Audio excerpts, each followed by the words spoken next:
Okay, so let's just talk about 2019 AMC 10A problem 16. This is a problem that is about tangent circles, or in geometry. Okay, so the figure below shows 13 circles of radius 1 within a larger circle. All the intersections occur at points of tangency. What is the area of the region shaded in the figure, inside the larger circle but outside all the circle of radius 1?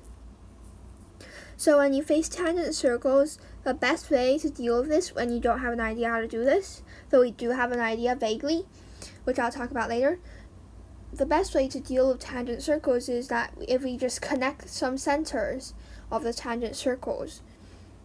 So let's just start by drawing out the center of the large circle. So this will be the center of the large circle here. And then basically we'll just call the center O, I guess. Okay, so let's just call this O. And what idea do we have in finding out the area of the shaded area? So the shaded area, A, is equal to the area of circle O. The area of circle O minus 13 pi, because we have 13 circles that have an area of pi. Because we have pi r squared, but r is actually just 1 because the radius is 1. So we just have the area of the circle of center O minus 13 pi, and we're referring to this large circle here as the circle of center O. So the key here is just to find the radius of this large circle, right? If we have the radius, then we have pi r squared, and then done. So let's just find the radius. So this also proves why we have to connect more centers, and also tangency points together. So this is the point of tangency, right? Let's just say that's the point of tangency. We connect these 2 points together. Then we just see like that. And then we call this point A. We want to find OA.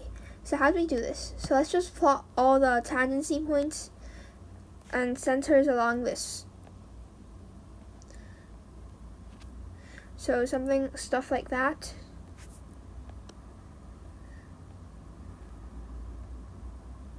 And then essentially, so we also have some centers of circles beside the line we're talking about, which is AO. So let's just connect other centers, the centers of these 3 circles.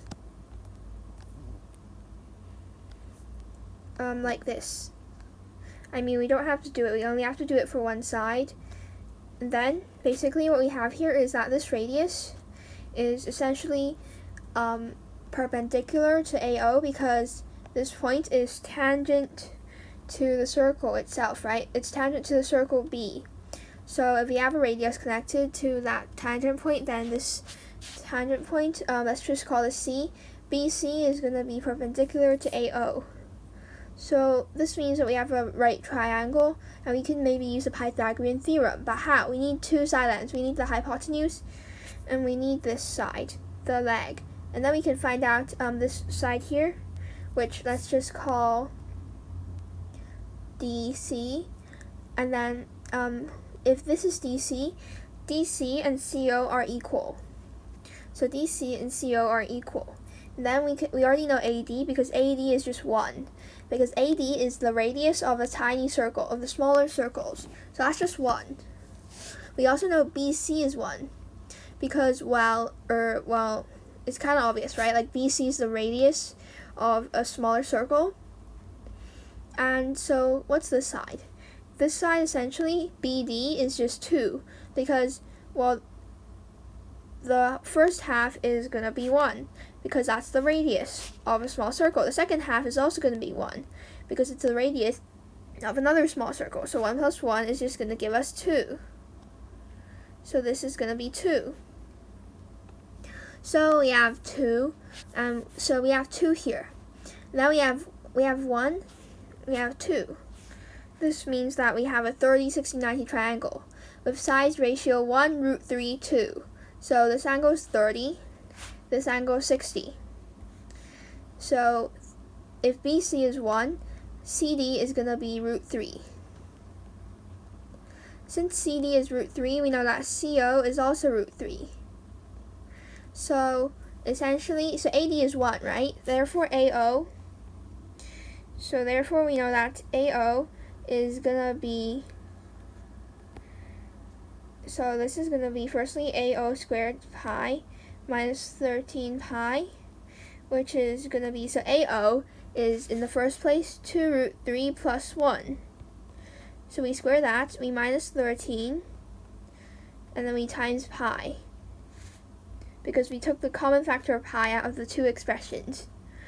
Okay, so then if we evaluate if we expand the bracket above, we get 13 plus 4 root 3. So just expand it on your own if you have time. Minus 13 times pi. So the 13's cancel out. Then this is going to be 4 pi root 3. Therefore, our answer will be, well, our answer is going to be A, because that just says 4 pi root 3. So, thanks for watching. The key point here is to connect the centers and tangent points together, and use the known radius to find the unknown radius. So thanks for watching. Bye!